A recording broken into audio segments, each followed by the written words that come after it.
क्या आपने कभी सोचा है कि आपकी जिंदगी में इतनी भागदौड़ क्यों है?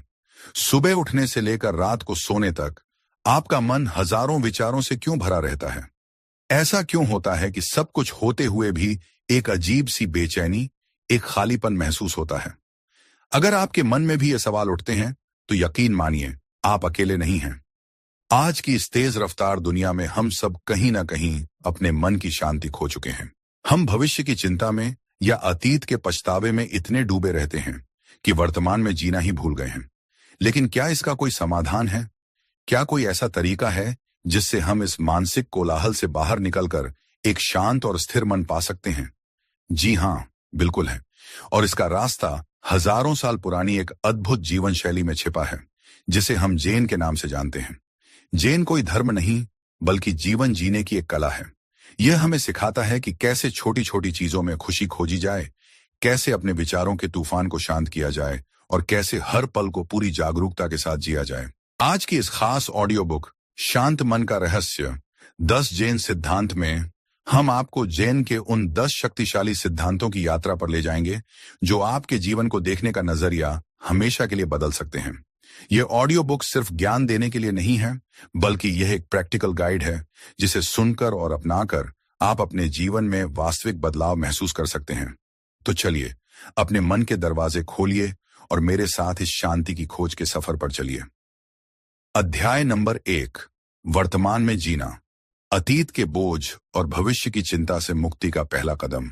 जरा एक पल के लिए रुकिए और सोचिए, जब आप यह ऑडियो बुक सुन रहे हैं तो क्या आपका मन पूरी तरह से यहीं है, या फिर आपका दिमाग सुबह हुई किसी बात पर अटका है, या शाम को क्या करना है इसकी योजना बना रहा है?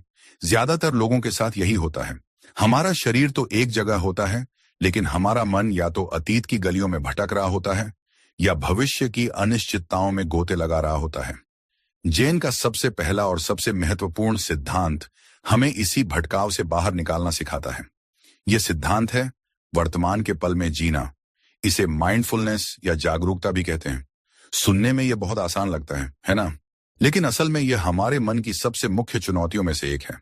हमारा मन एक बेलगाम घोड़े की तरह है, जो कभी एक जगह टिकता ही नहीं। जैन गुरु कहते हैं कि जीवन न तो अतीत में है और न ही भविष्य में। जीवन तो बस इसी पल में है जो अभी आप जी रहे हैं। जब आप अतीत के बारे में सोचते हैं, तो आप उन चीजों को याद करते हैं जिन्हें आप बदल नहीं सकते।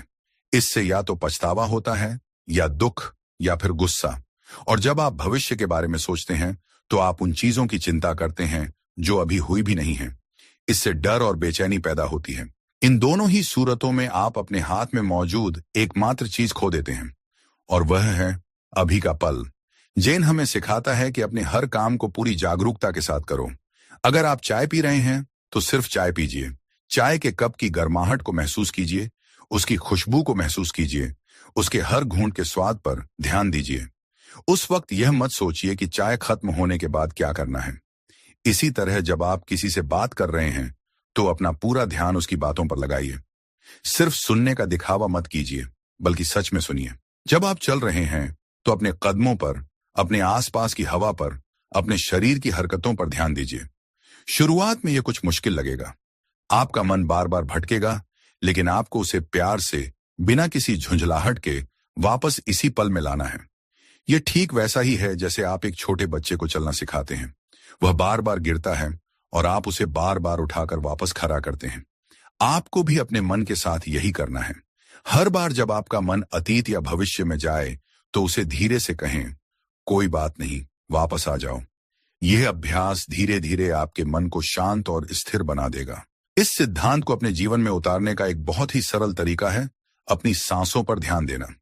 जब भी आपको लगे कि आपका मन बहुत ज्यादा भटक रहा है या आप बहुत बेचैन महसूस कर रहे हैं, तो बस 1 मिनट के लिए रुक जाइए।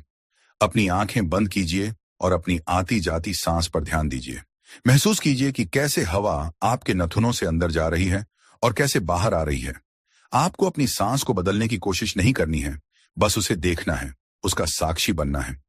यह एक लंगर की तरह काम करता है, जो आपके भटकते हुए मन को वर्तमान के सागर में वापस ले आता है।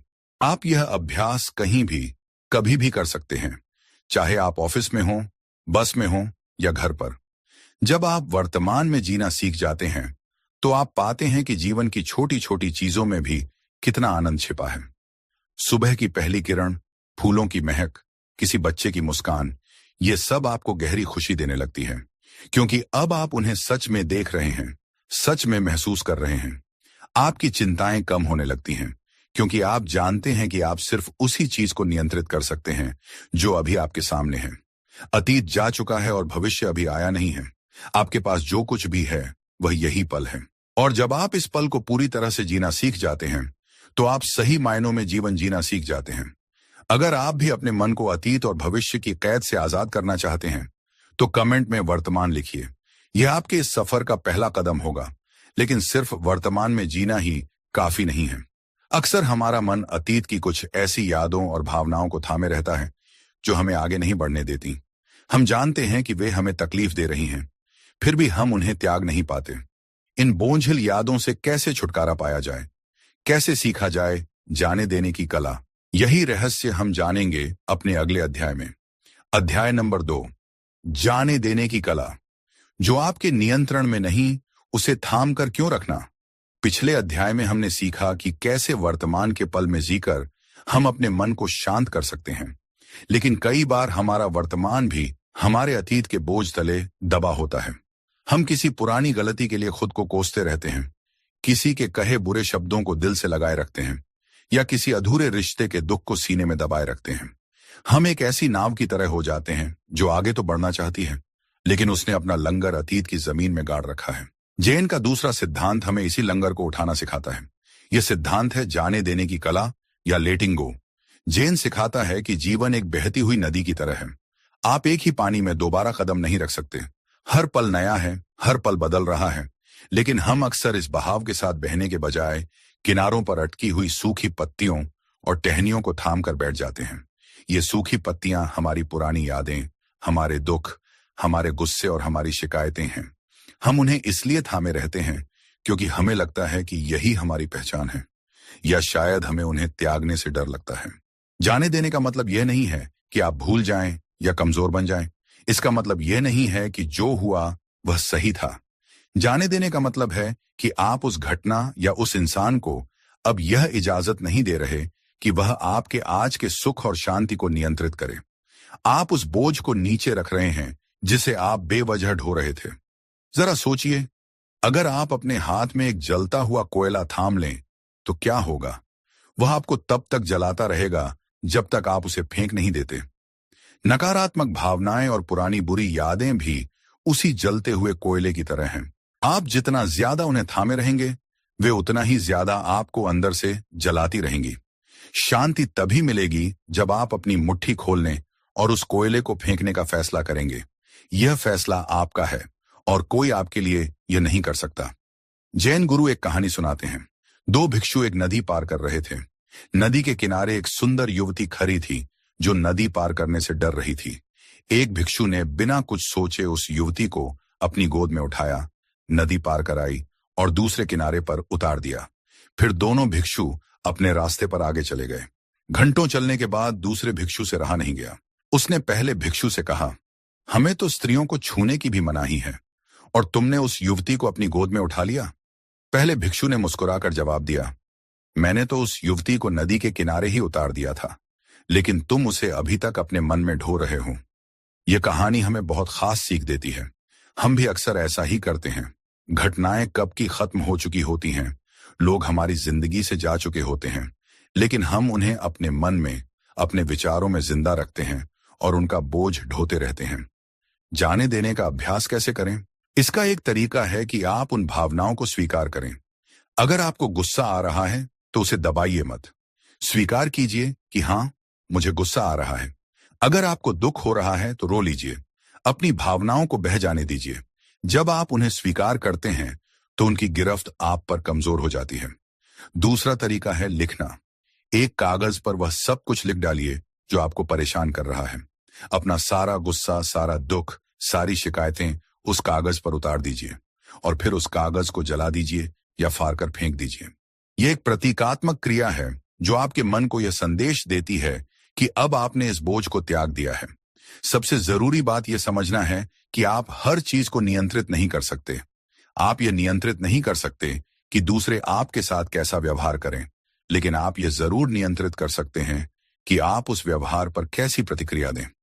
आप अतीत को नहीं बदल सकते, लेकिन आप यह तय कर सकते हैं कि वह अतीत आपके आज को कैसे प्रभावित करेगा।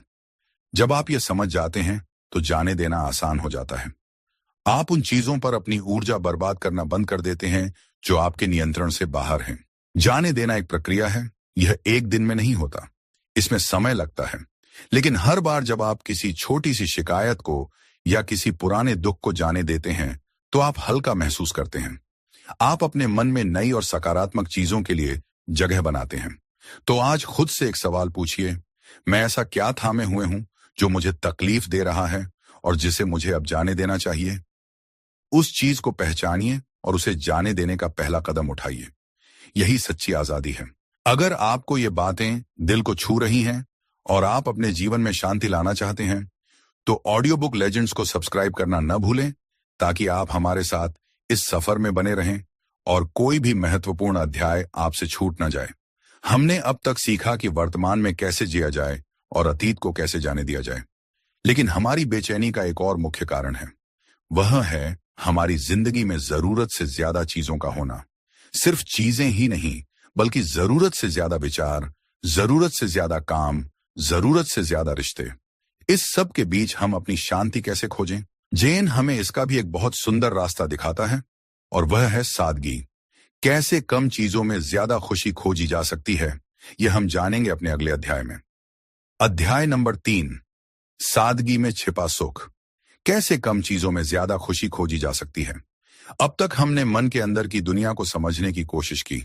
हमने वर्तमान में जीने और अतीत को जाने देने की बात की।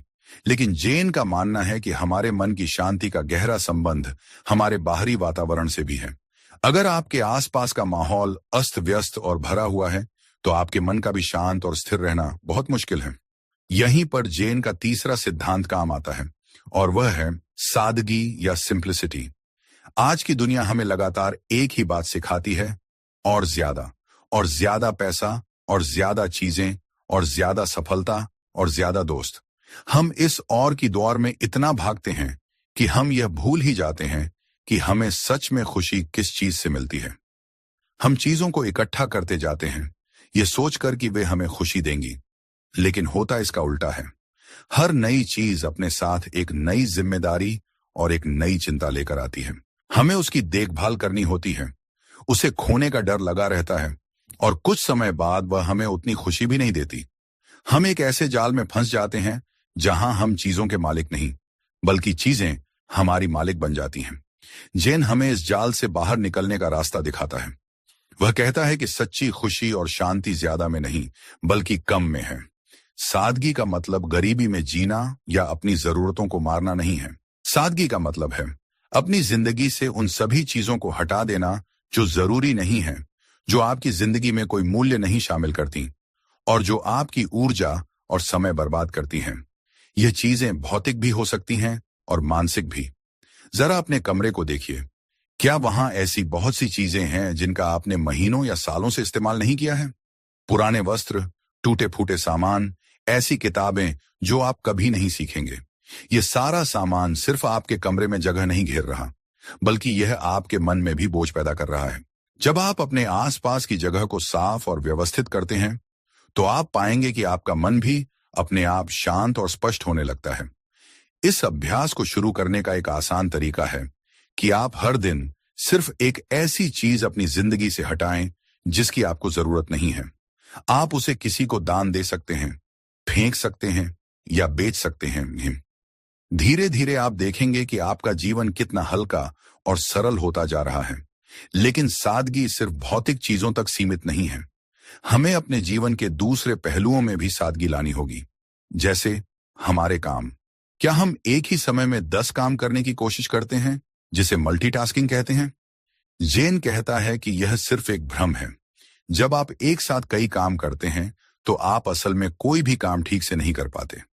आपका ध्यान बटा रहता है और आप ज्यादा थकते हैं। इसके बजाय एक समय में सिर्फ एक काम करें, लेकिन उसे पूरे ध्यान और लगन से करें। जब आप वह काम कर रहे हों तो बाकी सब कुछ भूल जाएं। आप पाएंगे कि आपका काम बेहतर गुणवत्ता का होगा और आपको तनाव भी कम होगा। इसी तरह हमें अपने रिश्तों में भी सादगी लानी चाहिए। 100 सतही रिश्ते रखने से बेहतर है कि कुछ गहरे और सच्चे रिश्ते हों। उन लोगों के साथ अपना समय बिताएं जो आपको सच में समझते हैं, जो आपको प्रेरित करते हैं और जिनकी संगत में आप अच्छा महसूस करते हैं। उन रिश्तों को जाने दें जो सिर्फ दिखावे के हैं या जो आपकी ऊर्जा को खत्म करते हैं। सादगी हमारे खान पान में भी आ सकती है। बहुत ज्यादा तला भुना और जटिल भोजन करने के बजाय सादा, पौष्टिक और प्राकृतिक भोजन करें। जब आप सादा भोजन करते हैं तो आपका शरीर भी हल्का और ऊर्जावान महसूस करता है। सादगी का सबसे गहरा स्तर है विचारों की सादगी। हमारा मन हर समय विचारों से भरा रहता है। जैन ध्यान हमें सिखाता है कि कैसे इन विचारों के ट्रैफिक को देखा जाए और उन्हें जाने दिया जाए।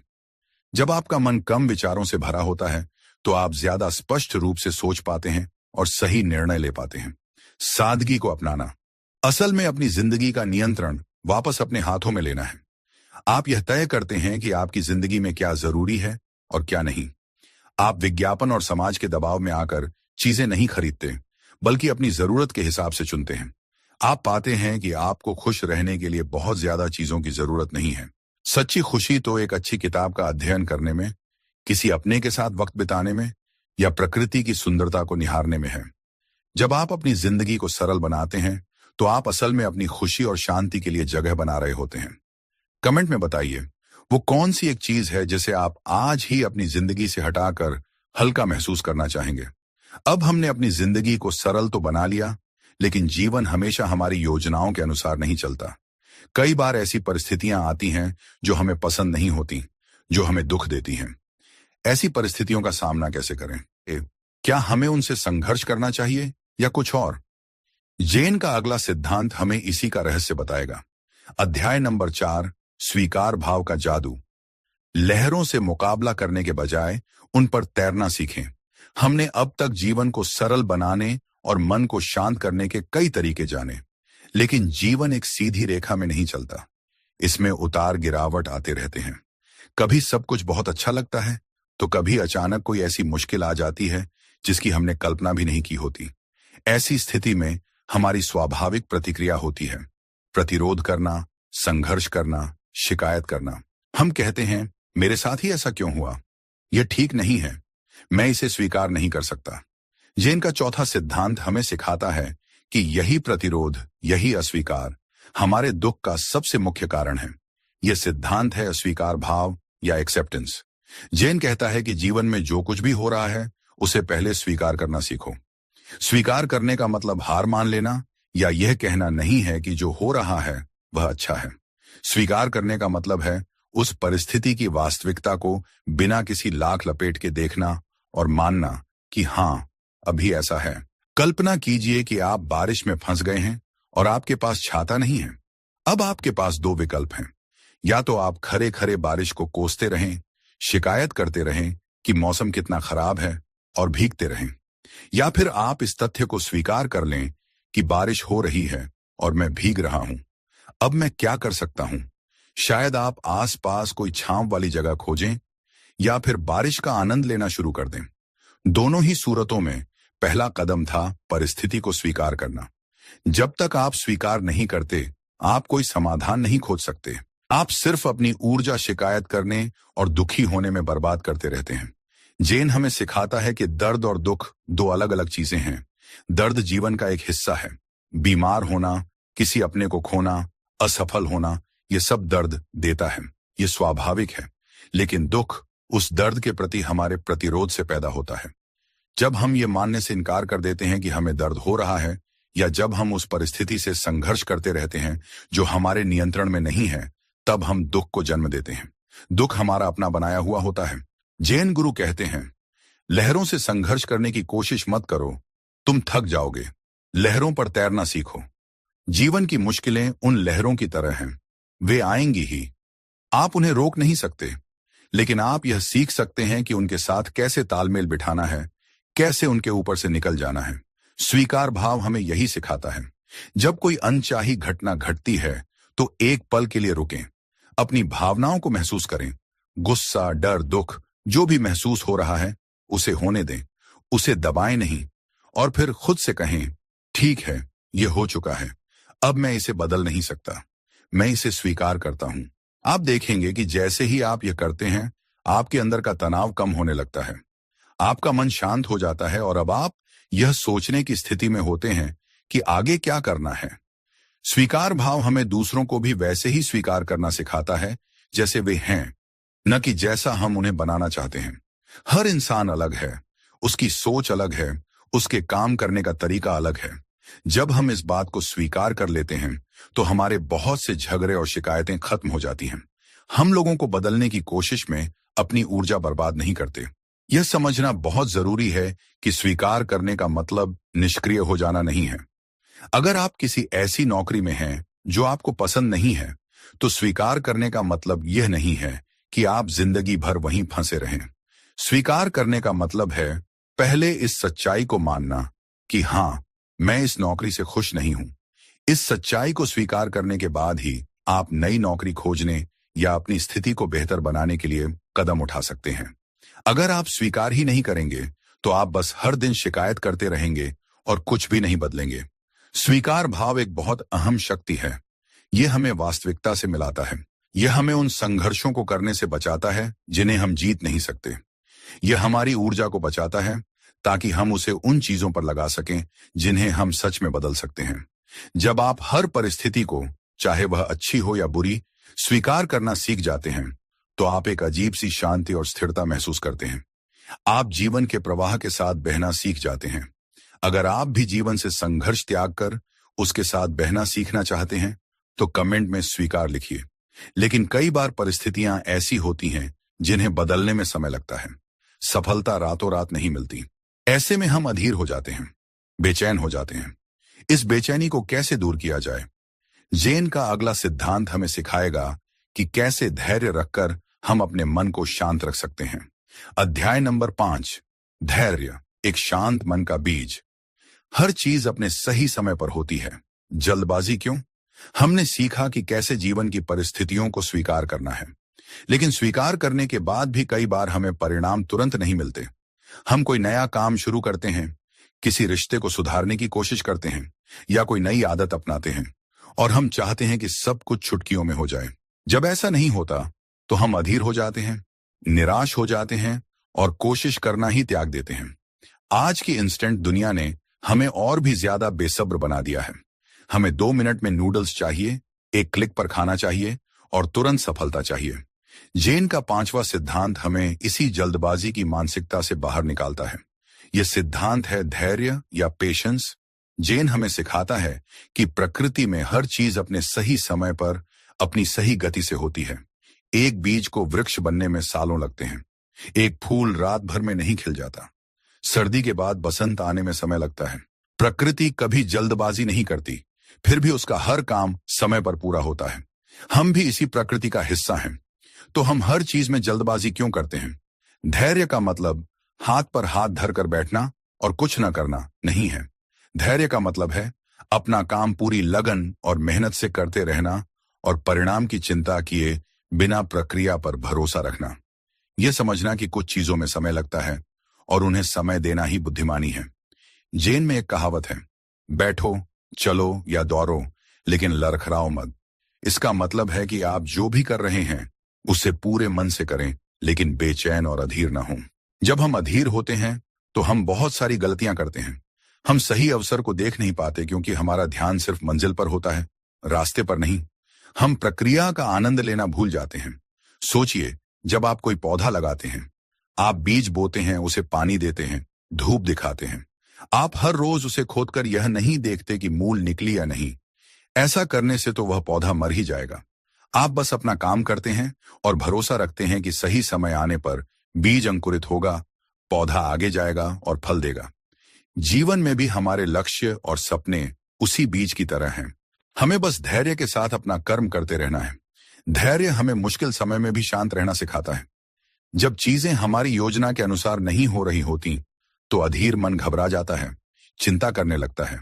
लेकिन एक धैर्यवान मन जानता है कि यह सिर्फ एक दौर है जो गुजर जाएगा। वह उस मुश्किल घड़ी में भी शांत और स्थिर बना रहता है और सही समय का इंतजार करता है। यह हमें दूसरों के साथ अपने रिश्तों में भी मदद करता है। हर इंसान की सीखने और बदलने की गति अलग अलग होती है। जब हम किसी से यह उम्मीद करते हैं कि वह तुरंत बदल जाए तो हम निराश होते हैं। धैर्य हमें सिखाता है कि हम लोगों को उनका समय दें, उनकी गलतियों के प्रति सहनशील बने और उन्हें समझने की कोशिश करें। इससे हमारे रिश्ते और ज्यादा मजबूत और गहरे होते हैं। धैर्य का अभ्यास कैसे करें? जब भी आप खुद को अधीर महसूस करें तो अपनी सांसों पर ध्यान दें। लंबी और गहरी सांसें लें। यह आपके नर्वस सिस्टम को शांत करता है। उन चीजों पर ध्यान केंद्रित करें जिन्हें आप नियंत्रित कर सकते हैं, यानी आपके अपने कर्म। परिणाम आपके हाथ में नहीं है, उसे प्रकृति पर त्याग दें। अपने जीवन में छोटी छोटी चीजों में धैर्य का अभ्यास करें। अगर आप ट्रैफिक में फंसे हैं तो हॉर्न बजाने और गुस्सा करने के बजाय उस समय का उपयोग कुछ अच्छा संगीत सुनने या बस शांत बैठने में करें। अगर इंटरनेट धीमा चल रहा है तो बेचैन होने के बजाय कुछ पल के लिए अपनी आंखों को आराम दें। ये छोटे छोटे अभ्यास आपके धैर्य की मांसपेशी को मजबूत करेंगे। याद रखिए, महान चीजें समय लेती हैं। एक बांस का वृक्ष पहले 5 साल तक जमीन के नीचे अपनी मूल फैलाता है और जमीन के ऊपर कुछ भी दिखाई नहीं देता, लेकिन 5 साल बाद वह सिर्फ 6 हफ्तों में 90 फीट तक ऊंचा हो जाता है। अगर आप भी अपने जीवन में बांस के वृक्ष जैसी मजबूत और ऊंची सफलता चाहते हैं तो आपको धैर्य के साथ अपनी मूल पर काम करना होगा। अधीरता हमें कमजोर बनाती है, जबकि धैर्य हमारी सबसे अहम ताकत है। जब हम अधीर होते हैं तो हम सिर्फ खुद को ही नहीं बल्कि अपने आसपास के लोगों को भी परेशान करते हैं। लेकिन जब हम धैर्य रखना सीख जाते हैं तो हम अपने साथ साथ दूसरों के जीवन में भी शांति और स्थिरता लाते हैं। लेकिन सिर्फ दूसरों के प्रति धैर्य रखना ही काफी नहीं है। अक्सर हम सबसे ज्यादा कठोर खुद के प्रति होते हैं। हम अपनी गलतियों के लिए खुद को माफ नहीं करते। जैन का अगला सिद्धांत हमें सिखाएगा कि कैसे खुद के प्रति और दूसरों के प्रति दयालु और करुणावान बने। अध्याय नंबर 6, करुणा। खुद के और दूसरों के प्रति दया। जब आप खुद से प्यार करना सीखते हैं तो दुनिया बदल जाती है। अब तक की हमारी यात्रा में हमने मन को वर्तमान में रखना, अतीत को जाने देना, सादगी अपनाना, हर हाल को स्वीकार करना और धैर्य रखना सीखा। ये सभी सिद्धांत हमें अंदर से शांत और मजबूत बनाते हैं। लेकिन जैन का दर्शन सिर्फ अपने आप तक सीमित नहीं है। यह हमें हमारे आसपास की दुनिया और उसमें रहने वाले लोगों से भी मिलाता है। जैन का छठा और बहुत ही गहरा सिद्धांत है करुणा या कंपैशन। करुणा का सरल भाषा में अर्थ है दूसरों के दुख को महसूस करना और उसे दूर करने की इच्छा रखना। यह सिर्फ सहानुभूति या दया दिखाने से कहीं ज्यादा है। यह एक सक्रिय भाव है। लेकिन जैन में करुणा की शुरुआत दूसरों से नहीं बल्कि खुद से होती है। इसे आत्म करुणा कहते हैं। हम अक्सर दूसरों के प्रति तो बहुत दयालु होते हैं, लेकिन जब बात खुद की आती है तो हम अपने सबसे मुख्य आलोचक बन जाते हैं। हम अपनी छोटी छोटी गलतियों के लिए खुद को कोसते हैं, अपनी कमियों पर शर्मिंदा होते हैं और खुद से अवास्तविक उम्मीदें रखते हैं। हम सोचते हैं कि खुद पर सख्त होकर ही हम बेहतर बन सकते हैं, लेकिन होता इसका उल्टा है। जब हम खुद के प्रति कठोर होते हैं तो हम डर और चिंता में जीते हैं। आत्म करुणा का मतलब है खुद को उसी तरह की दया और समझदारी से देखना जैसे आप अपने किसी बहुत अच्छे दोस्त को देखते हैं। जब आपका कोई दोस्त दुखी होता है या उससे कोई गलती हो जाती है तो क्या आप उसे डांटते हैं? नहीं, आप उसे सहारा देते हैं, उसे समझाते हैं कि गलती करना इंसान का स्वभाव है और आप उसके साथ खड़े रहते हैं। हमें अपने साथ भी ठीक यही व्यवहार करना सीखना होगा। जब आपसे कोई गलती हो तो खुद को कोसने के बजाय कहें, कोई बात नहीं, मैं इंसान हूं और इंसानों से गलतियां होती हैं। मैं इस गलती से सीखूंगा और आगे जाऊंगा। जब आप दुखी या असफल महसूस करें तो अपनी भावनाओं को स्वीकार करें। खुद को कुछ आराम करने और संभलने का समय दें। आत्म करुणा का मतलब अपनी जिम्मेदारियों से भागना या बहाने बनाना नहीं है, बल्कि खुद का सबसे अच्छा दोस्त बनना है। जब आप खुद से प्यार करना और खुद को स्वीकार करना सीख जाते हैं, तभी आप दूसरों को भी सच्चा प्यार और स्वीकृति दे सकते हैं। जो इंसान अंदर से खुद से नफरत करता है, वह बाहर की दुनिया में प्यार नहीं फैला सकता। जब हमारे अंदर आत्म करुणा का बीज अंकुरित हो जाता है, तो वह स्वाभाविक रूप से दूसरों के लिए भी करुणा में बदल जाता है। हम ये समझने लगते हैं कि जैसे हम दुख और तकलीफ से गुजरते हैं, वैसे ही हर इंसान अपनी अपनी जंग लड़ रहा है। हर किसी के अंदर कोई ना कोई डर, कोई ना कोई चिंता छिपी होती है। जब कोई हमारे साथ बुरा व्यवहार करता है तो हमारा पहला रिएक्शन गुस्से का होता है। लेकिन एक करुणावान मन ये सोचता है कि शायद यह इंसान खुद किसी तकलीफ में है, शायद इसीलिए ऐसा व्यवहार कर रहा है।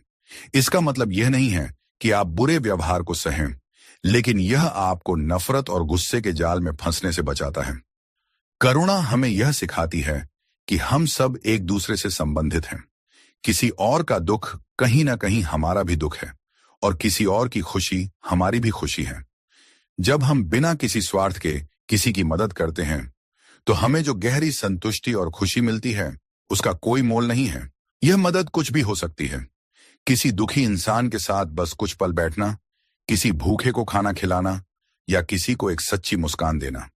करुणा का अभ्यास कैसे करें? इसकी शुरुआत सुनने से होती है।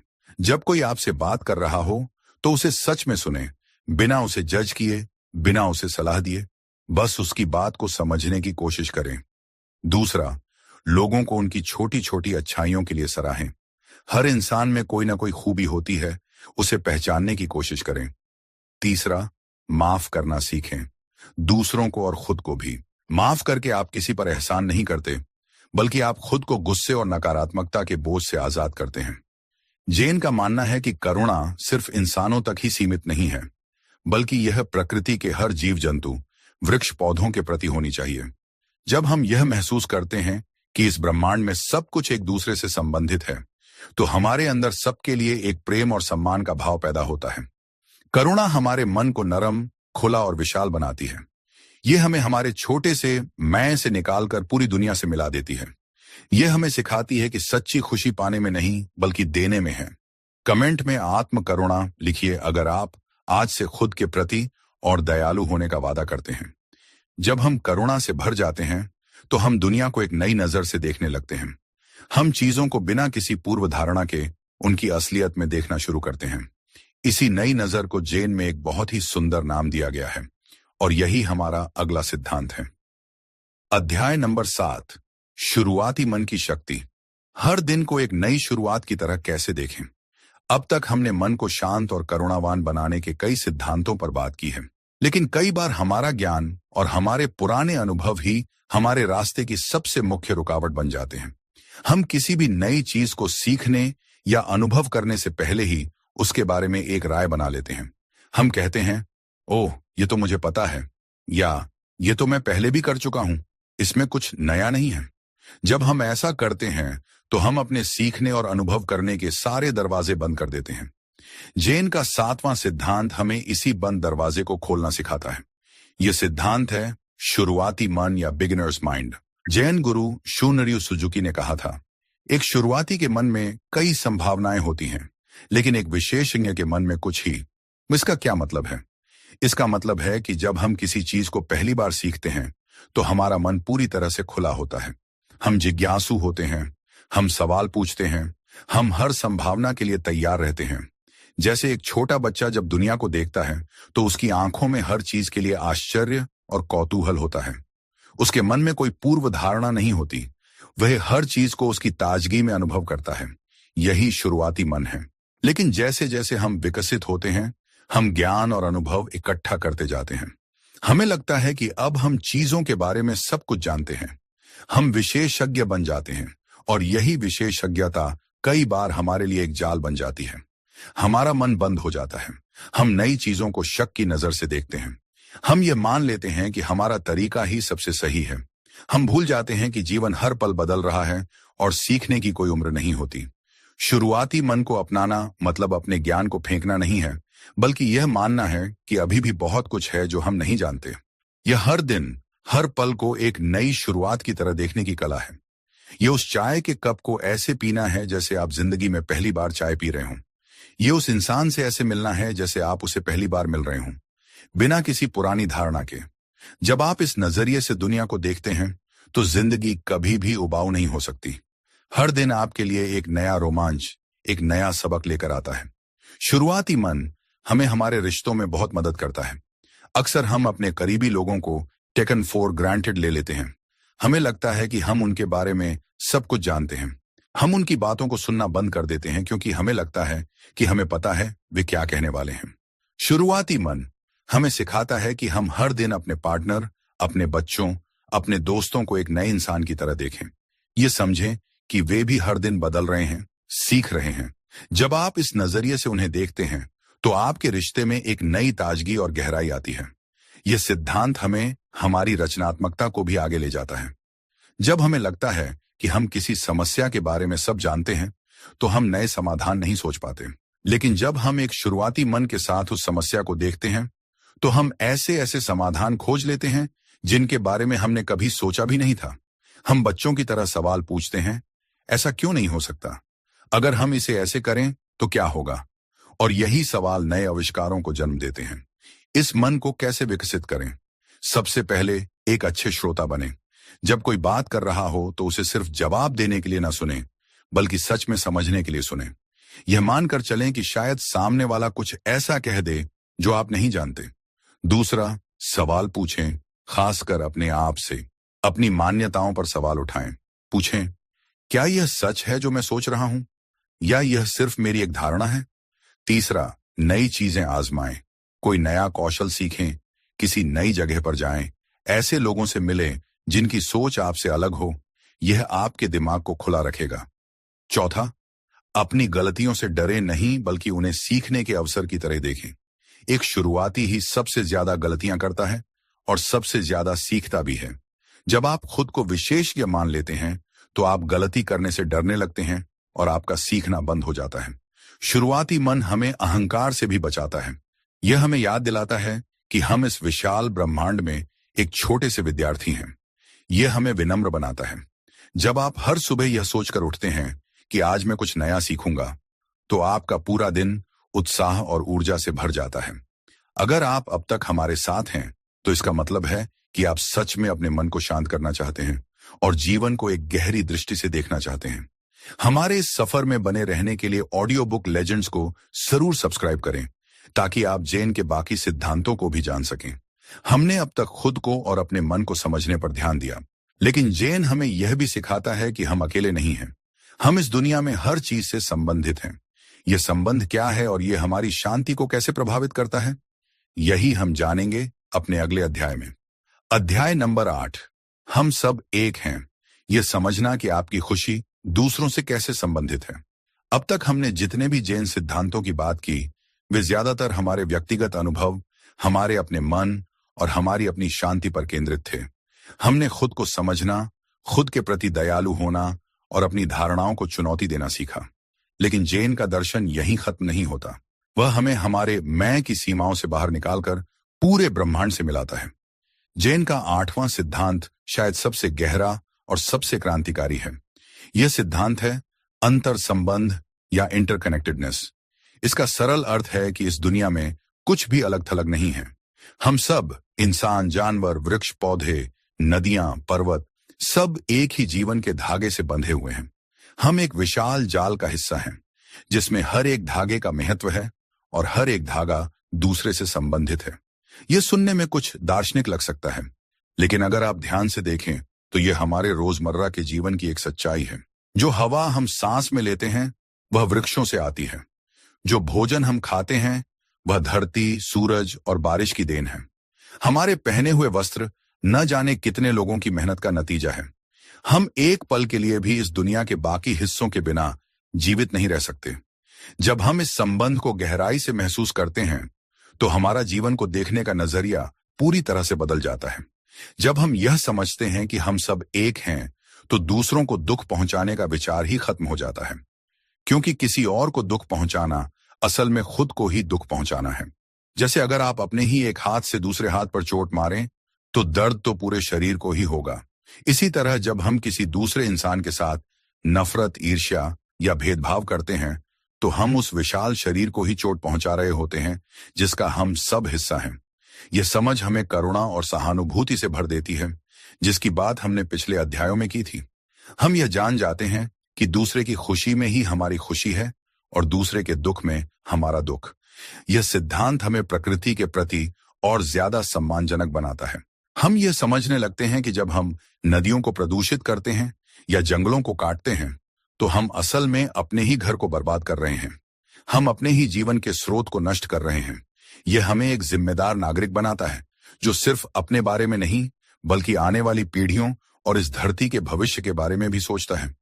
यह सिद्धांत हमारे अहंकार पर भी सबसे मुख्य प्रहार करता है।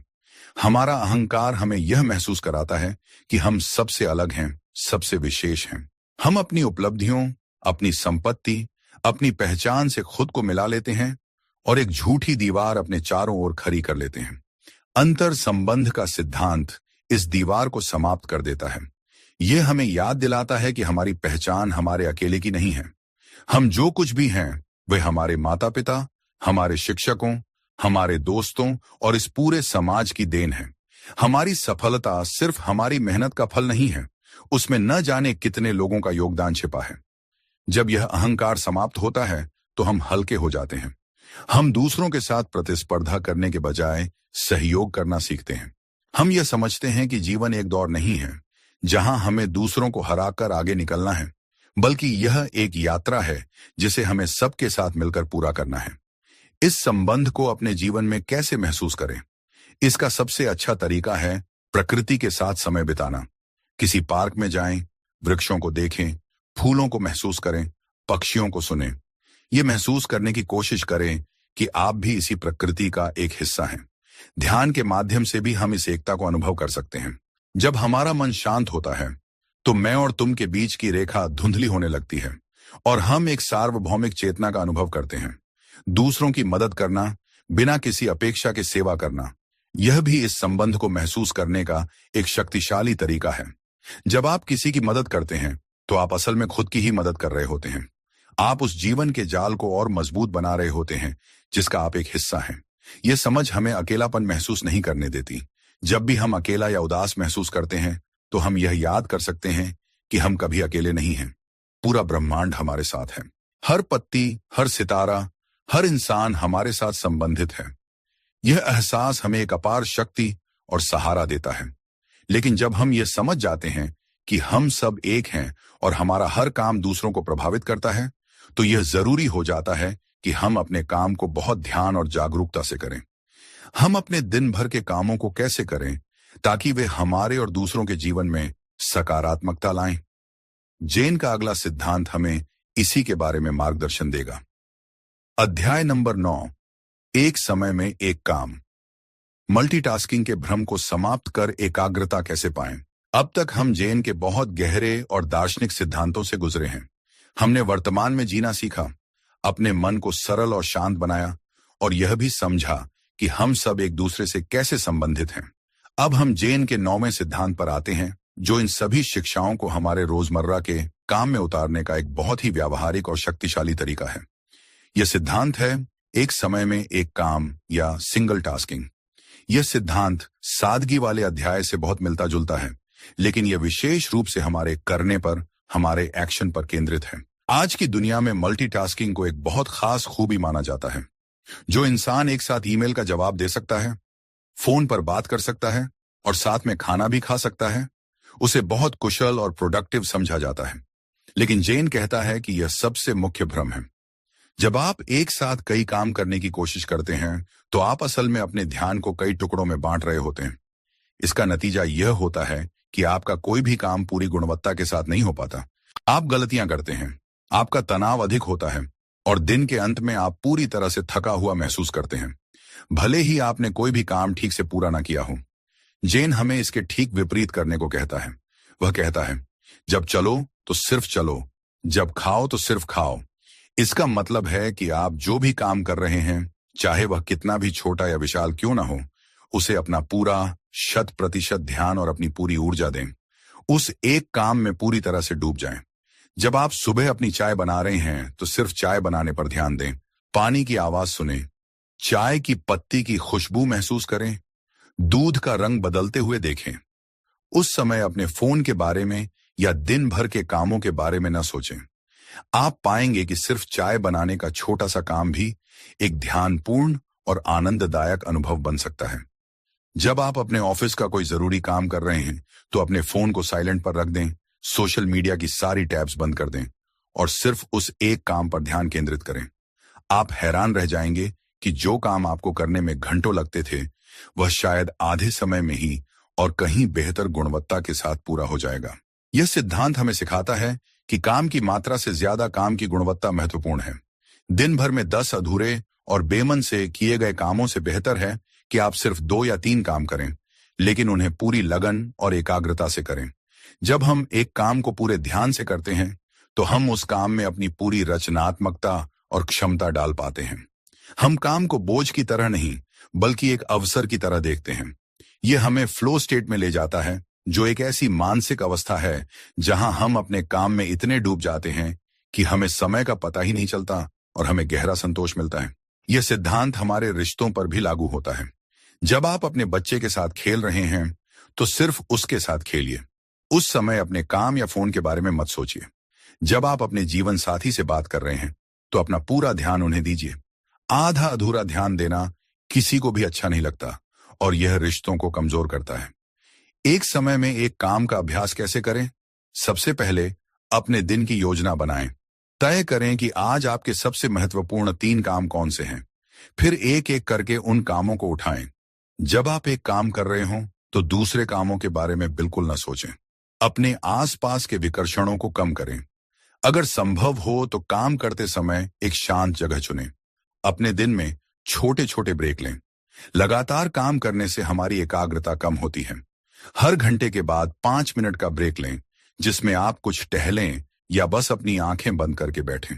सबसे महत्वपूर्ण, खुद के साथ धैर्य रखें। हमारा मन सालों से मल्टीटास्किंग का आदी हो चुका है। उसे एक काम पर टिकना सिखाने में समय लगेगा। जब भी आपका मन भटके, तो बिना झुंझलाए उसे प्यार से वापस उसी काम पर ले आएं। यह अभ्यास धीरे धीरे आपकी एकाग्रता की शक्ति को इतना अधिक कर देगा कि आप किसी भी काम को शांत और प्रभावी ढंग से कर पाएंगे। आप पाएंगे कि आप कम समय में ज्यादा काम कर पा रहे हैं और आपका तनाव का स्तर भी बहुत कम हो गया है। जब आप हर काम को एक ध्यान की तरह करने लगते हैं, तो आपका पूरा जीवन ही एक ध्यान बन जाता है। अब हमने जैन के 9 सिद्धांतों को विस्तार से समझ लिया है। हमने अपने मन और अपने जीवन को बेहतर बनाने के कई रास्ते देखे, लेकिन सिर्फ इन सिद्धांतों को जानना ही काफी नहीं है। असली चुनौती इन्हें अपने रोजमर्रा के जीवन का हिस्सा बनाने की है। हमारा अगला और अंतिम अध्याय इसी पर केंद्रित होगा। हम जानेंगे कि कैसे इन सभी शिक्षाओं को एक साथ मिलाकर जैन को सिर्फ एक ज्ञान नहीं, बल्कि एक जीवन शैली बनाया जा सकता है। अध्याय नंबर 10, जैन को जीवन बनाने का मार्ग। इन सिद्धांतों को अपनी रोजमर्रा की जिंदगी में कैसे उतारें। और इसी के साथ हम अपनी इस ऑडियो बुक यात्रा के अंतिम अध्याय पर आ पहुंचे हैं। हमने जैन के 10 सिद्धांतों में से 9 का सफर तय कर लिया है और मैं आपको यहां तक पहुंचने के लिए बधाई देना चाहता हूं। यह दिखाता है कि आप सच में अपने जीवन में एक सकारात्मक बदलाव लाने के लिए प्रतिबद्ध हैं। हमने सीखा कि कैसे वर्तमान के पल में जीकर अतीत के बोझ और भविष्य की चिंता से मुक्त हुआ जा सकता है।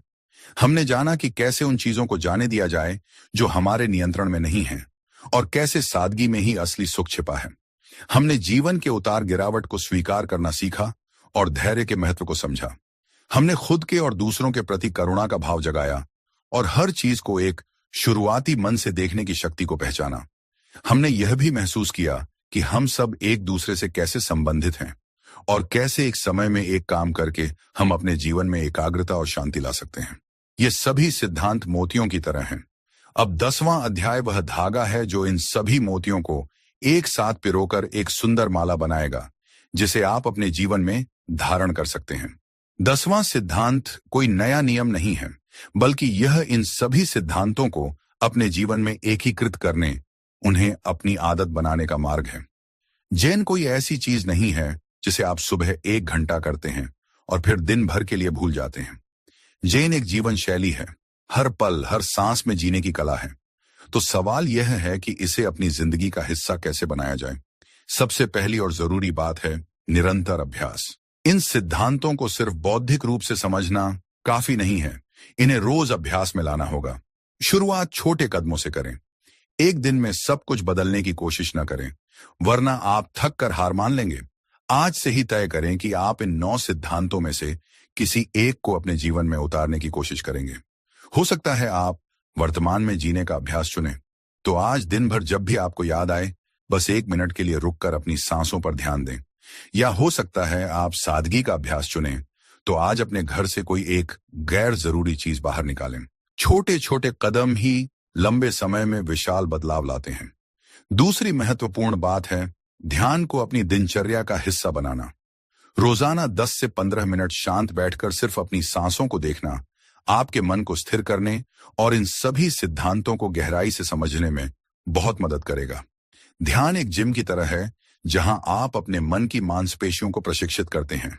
जितना आप अभ्यास करेंगे आपका मन उतना ही शांत, केंद्रित और जागरूक बनेगा। तीसरा, अपने हर रोज के काम को ही अपना अभ्यास बना लें। जब आप बर्तन धो रहे हैं तो उसे जेन का अभ्यास समझें। पानी की आवाज, साबुन की महक, प्लेटों पर अपने हाथ का स्पर्श, हर चीज पर ध्यान दें। जब आप ऑफिस जा रहे हैं तो रास्ते में दिखने वाली चीजों को पूरी चौथी बात, खुद के प्रति दयालु रहें। इस रास्ते पर आप कई बार भटकेंगे, आप पुराने ढर्रे पर वापस लौटेंगे। ऐसे में खुद को कोसे नहीं, याद करें करुणा का सिद्धांत। खुद को माफ करें और फिर से प्रयास शुरू करें। यह एक सीधी मार्ग नहीं है, यह एक घुमावदार रास्ता है जिसमें उतार गिरावट है। महत्वपूर्ण यह नहीं है कि आप कभी गिरे नहीं, महत्वपूर्ण यह है कि आप हर बार गिरकर उठें और चलना जारी रखें। पांचवां, अपने जैसे लोगों की संगत में रहें। ऐसे दोस्त बनाएं या ऐसे समूहों से मिलें जो आपको इस रास्ते पर चलने के लिए प्रेरित करें। जब आप देखते हैं कि दूसरे भी यही प्रयास कर रहे हैं तो आपको हिम्मत मिलती है। आप एक दूसरे के अनुभवों से सीख सकते हैं और एक दूसरे को सहारा दे सकते हैं। जेन कोई मंजिल नहीं है, ये एक सतत यात्रा है। इसका लक्ष्य कहीं पहुंचना नहीं है, बल्कि रास्ते के हर कदम का आनंद लेना है। इसका लक्ष्य एक परफेक्ट इंसान बनना नहीं है, बल्कि एक जागरूक और जीवंत इंसान बनना है। इन सिद्धांतों को अपनाकर आप पाएंगे कि आपके जीवन में एक गहरी शांति और ठहराव आने लगा है। आप बाहरी परिस्थितियों से कम प्रभावित होंगे। आप छोटी छोटी चीजों में खुशी खोजने लगेंगे। आपके रिश्ते गहरे और सार्थक हो जाएंगे। आप अपने जीवन के उद्देश्य को लेकर और ज्यादा स्पष्ट हो जाएंगे। यह बदलाव रातों रात नहीं आएगा, लेकिन यह आएगा जरूर। बस आपको बीज बोना है, उसे धैर्य, करुणा और जागरूकता के जल से सींचना है। फल अपने समय पर जरूर लगेंगे। तो आज इस ऑडियो बुक के खत्म होने के बाद इसे सिर्फ एक और सुनी हुई कहानी की तरह न भूल जाएं। इसमें से कोई एक सिद्धांत चुनें और उसे आज, अभी से अपने जीवन में उतारने का संकल्प लें। यही आपकी शांति की यात्रा का सबसे महत्वपूर्ण कदम होगा। दोस्तों, मुझे उम्मीद है कि शांत मन का रहस्य 10 जैन सिद्धांत पर बनी यह ऑडियो बुक आपके जीवन में एक मार्गदर्शक का काम करेगी। हमने साथ मिलकर एक बहुत ही सुंदर और गहरी यात्रा तय की है। आपका बहुत बहुत धन्यवाद कि आपने अपना कीमती समय दिया और इस यात्रा में मेरा साथ निभाया। याद रखिए, शांति कहीं बाहर नहीं है, वह आपके अंदर ही मौजूद है। बस आपको उसे खोजने की, उसे अनुभव करने की कला सीखनी है, और जैन वही कला है। इस ऑडियो बुक से आपने जो कुछ भी सीखा उसका सार यह है, वर्तमान में जिएं, क्योंकि यही एकमात्र सत्य है। जो आपके बस में नहीं उसे जाने दें और हल्के हो जाएं। अपनी जिंदगी को सरल बनाएं, खुशी अपने आप चली आएगी। जीवन जैसा है उसे स्वीकार करें, संघर्ष में ऊर्जा व्यर्थ न करें। धैर्य रखें, क्योंकि अच्छी चीजों में समय लगता है।